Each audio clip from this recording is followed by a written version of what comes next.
brought to you by Silver Pumps. Top quality और consistent performance के लिए सिर्फ silver pumps नाम याद रखना। संतोष देशमुख यांच्या हत्येनंतर बीड जिल्हा चर्चेत आहे, पण जिल्ह्यातील परळी तालुक्यातील काही घटना पुन्हा चर्चेत आल्या आहेत। परळीतील काही व्हिडिओ सोशल मीडियावरती व्हायरल झाले आहेत। हे मग व्हिडिओ हातात बंदूक घेऊन हवेत गोळीबार करणारे व्हिडिओ असो किंवा काही जणांनी आपल्या कमरेला बंदूक लावून केलेलं फोटोशूट असो, हे कारनामे ज्यांनी केले आहेत ते आहेत परळीतील धनंजय मुंडेंचे कार्यकर्ते कैलास फड आणि त्याचा मुलगा निखिल फड। कैलास फडवर गेल्या महिन्याभरापूर्वी हवेत गोळीबार केल्याप्रकरणी परळी पोलीस ठाण्यामध्ये गुन्हा दाखल करण्यात आला होता। त्याला अटक देखील झाली होती, पण त्याचा शस्त्र परवाना देखील रद्द करण्यात आला आहे। पण आता विधानसभा निवडणुकी दरम्यानचा एक व्हिडिओ सतत सोशल मीडियावरती व्हायरल होत आहे। याच व्हिडिओमुळे कैलास फड आणि त्याच्या मुलावरती गुन्हा दाखल करण्यात आला आहे। हे प्रकरण काय आहे आणि तो व्हिडिओ काय आहे, कारवाई काय झाली आहे, तेच आपण या व्हिडिओत पाहणार आहोत। नमस्कार, मी स्वानंद बिक्कड, तुम्ही पाहतात मुंबई तक। परळीतील कैलास फड आणि त्याचा मुलगा निखिल फडवर परळी पोलीस स्थानकात गुन्हा नोंद करण्यात आला आहे। परळी विधानसभा मतदारसंघात राष्ट्रवादी शरद पवार पक्षाकडून राजेसाहेब देशमुख यांनी धनंजय मुंडे यांच्या विरोधात निवडणूक लढवली होती। या दरम्यान मतदानाच्या दिवशी राजेसाहेब देशमुख त्यांच्या सोबत असणाऱ्या माधव जाधव यांना परळीतील बँक कॉलनी परिसरात कैलास फड आणि त्याच्या साथीदारानं मारहाण केली। याच घटनेचा गुन्हा जवळपास 2.5 महिन्यांनी नोंदवला आहे। नेमकं एफआयआर मध्ये काय म्हटले ते देखील आपण पाहणार आहोत। बीड पोलीस दलात पोलीस म्हणून कार्यरत असणारे मोहन दांडगे यांनी ही तक्रार दिली आहे।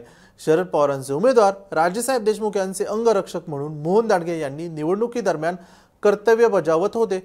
विधानसभा मतदानाच्या दिवशी 20 नोव्हेंबरला परळीतील बँक कॉलनीतील परिसरात मतदान केंद्राजवळ राजेसाहेब देशमुख गेले आणि तेव्हा तिथे कैलास फड आणि त्याचा मुलगा निखिल फड आणि त्यांचे अन्य साथीदार माणसं देखील उपस्थित होते। राजेसाहेब देशमुख मतदान केंद्राच्या परिसरात गेले असता तिथे गोंधळ सुरू होता। गोंधळ करू नका म्हणून पोलीस मोहन दांडगेंनी सांगितलं। राजेसाहेब देशमुख मतदान केंद्रात जात असताना त्यांच्यासोबत त्यांचे अंगरक्षक मोहन दांडगे जात होते, तेव्हा कैलास फडने मोहन दांडगेंच्या हाताला धरलं आणि अडवलं, म्हणाला की उमेदवाराशिवाय मतदान केंद्रात बाकी कोणीच जाणार नाही।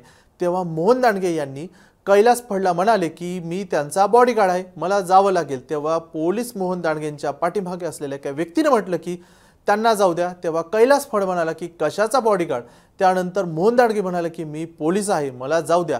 तेव्हा कैलास फड म्हणाला की कशाचा पोलीस। पोलीस मोहन दांडगेंना त्यांचं कर्तव्य बजावत असताना कैलास फडने अडथळा निर्माण केला। तसेच कैलास फडचा मुलगा देखील तिथे उपस्थित होता। तो मोहन दांडगेंना म्हणाला की ए भैया, कोणीच मध्ये जाणार नाही म्हणत त्याने निखिलने मोहन दांडगेंना त्यांचं कर्तव्य बजावत असताना अडथळा निर्माण केला। त्यानंतर कैलास फडचे काही कार्यकर्ते किंवा साथीदार बाजूलाच असलेल्या गाड्यांजवळ राजकीय घोषणाबाजीसह गोंधळ करत होते। त्यानंतर हा गोंधळ काय सुरू आहे हे पाहण्यासाठी पोलीस मोहन दांडगे गेले असता तिथे कैलास फड आणि त्याचे कार्यकर्ते देखील उपस्थित होते आणि मतदान केंद्राच्या 100 मीटर बाहेर उभा असलेल्या गाड्यांजवळ राजेसाहेब देशमुख यांच्या सोबत आलेले वकील माधव जाधव यांना कैलास फड आणि त्याच्या अन्य सहकाऱ्यांनी माधव जाधव यांना शिवीगाळ करत लाताबुक्क्यांनी मारहाण केली। हा सर्व प्रकार राजेसाहेब देशमुख यांच्या सोबत आलेल्या सहकाऱ्यांनी व पोलीस मोहन दांडगेंनी सोडवला आणि माधव जाधव यांना गाडीत बसवलं आणि पुढे पाठवून दिलं। त्यानंतर हा व्हिडिओ सोशल मीडियावरती तुफान व्हायरल झाला आहे। विधानसभा मतदानाच्या दिवशी पोलीस मोहन दांडगेंना त्यांचं कर्तव्य बजावण्यापासून रोखलं म्हणून आणि सरकारी कामात अडथळा निर्माण केला म्हणून माधव जाधव यांना मारहाण केली म्हणून कैलास फड, निखिल फड आणि अन्य 5 जणांवर गुन्हा दाखल करण्यात आला आहे। पण हा गुन्हा 10 फेब्रुवारीला नोंद झाला आहे। पण हा गुन्हा कैलास फडवर इतक्या उशिरा का नोंद झाला हा प्रश्न देखील उपस्थित होतो। पण जेव्हा ही घटना घडली तेव्हा हा गुन्हा नोंदवण्यास कोणी दबाव आणला याचं उत्तरही मिळत नाही। पण परळीतील मतदानाच्या दिवशी बूथ कॅप्चरिंग झाली असा आरोप विरोधक करत आहेतच, पण यात पहिली कारवाई जवळपास 80 दिवसांनंतर झाली आहे। त्यामुळे धनंजय मुंडेंचा कार्यकर्ता असलेल्या कैलास फड आणि निखिल फडला इतक्या दिवस कोणी पाठीशी घालत होतं आणि उशिरा गुन्हा का नोंद झाला यावर तुम्हाला काय वाटतं हे आम्हाला कमेंटमध्ये सांगा।